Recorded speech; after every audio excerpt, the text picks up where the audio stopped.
Welcome to ஆகா ரெசிபிங்க. இன்றைக்கி Sunday ஸ்பெஷலில் நம்ம இன்றைக்கி பார்க்க போகிறது போம்ஃப்ரெட் ஃபிஷ்ஷில் இன் பனானா லீஃப் வாழை இலை செய்ய போகிறது.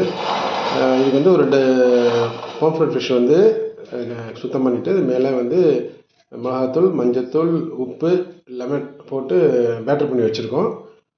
இதுக்கு வந்து நம்ம அந்த மேலே மசாலா செய்கிறதுக்கு தேவையான பொருள் வந்து ஒரு 2 வெங்காயம், அப்புறம் இஞ்சி பூண்டு 2 பல்லு பூண்டு, ஒரு துண்டு சின்ன துண்டு இஞ்சி, ஒரு 2 பச்சை மிளகா வந்து பொடிசாக கட் பண்ணிக்கணும்.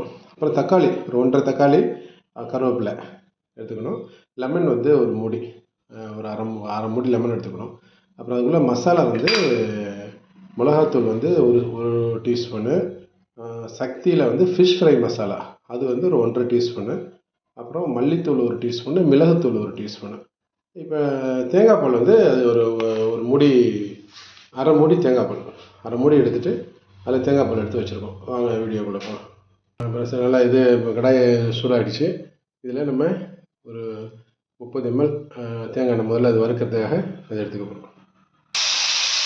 நல்லா எண்ணெய் கொதிச்சிருச்சு. நம்ம மீனை வந்து முதல்ல ஃப்ரை பண்ணுவோம். ஒரு ஷாலோ ஃப்ரை பண்ணிங்கன்னா போதும். நல்லா 2 பக்கம் ஃப்ளிப் பண்ணி போட்டாச்சுங்க. நல்லா ஹெவியான ஒரு பாட்டம் இருக்கிறதுனால உங்களுக்கு நல்லா அந்த மீன் ஃப்ரை ஆகிறது நல்லா ஃப்ரை ஆகும். நீங்கள் நான்வெஜ்ஜுக்கெலாம் இதுமாரி பாட்டம் ஹெவியான யூஸ் பண்ணிங்கன்னா நல்லா இருக்கும். இப்போ நல்லா மீன் ஓரளவுக்கு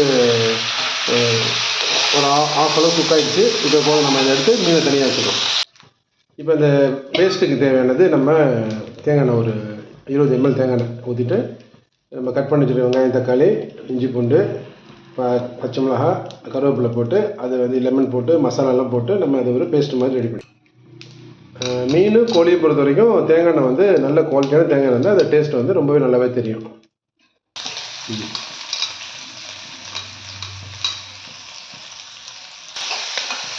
நல்லா வெங்காயத்தை நல்லா வதக்கிட்டுருக்கோம்.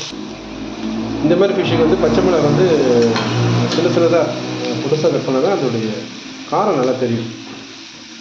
இஞ்சி பூண்டு, தக்காளி,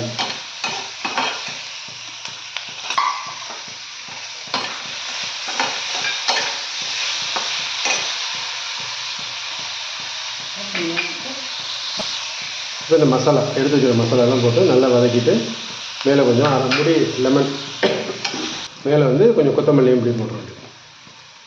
மல்லி இலை கொஞ்சம் லெமன் தான் நம்ம டேஸ்ட் கொடுக்கும். இது ஒரு 1/4 கப் அளவுக்கு தேங்காய் பால்.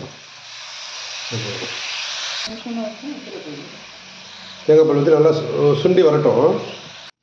இப்போ அந்த கிரேவி நல்லா சுண்டி வந்துருச்சு. இப்போ நம்ம அந்த கிரேவியை வந்து இந்த மீன் மேலே அப்படியே மேலே பேட்டர் பண்ணி 2 பக்கமும் வச்சு வாழை இலை வந்து கொஞ்சம் லேசாக நெருப்பில் வாட்டி எடுத்திங்கன்னா நல்லா வணக்கமாக மடிக்கிற மாதிரி வரும், கிளியாமல் இருக்கும். நம்ம அதை செய்ய போகிறோம். இந்த கிரேவி வந்து வாழை இலையில் வச்சுட்டு மேலே மீனை வைக்கணும். ஃப்ரை பண்ணி எண்ணெய் நல்லா காஞ்சிருச்சு. இப்போ நம்ம வந்து மேலே வந்து ஒரு 15 நிமிஷம் ஓரளவுக்கு நல்லா ஃப்ரை பண்ணால் தான் இந்த மீன் வந்து உள்ளுக்குள்ளே நல்லா குக் ஆகும்.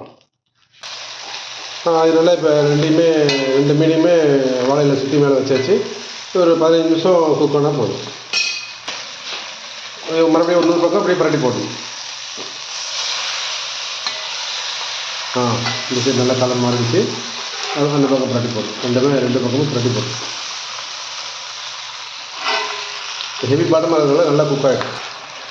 இப்போ ஓரளவுக்கு நல்லா குக் ஆகிடுச்சுங்க. நல்லா கலர் மாறிடுச்சு. இதோட நம்ம அடுப்பு ஆஃப் பண்ணிடலாம். ஒரு 20 நிமிஷம் வரைக்கும் பிரித்து சாப்பிட்டிங்கன்னா எக்ஸலண்ட்டாக இருக்கும். ட்ரை பண்ணி பாருங்கள். Have a nice day.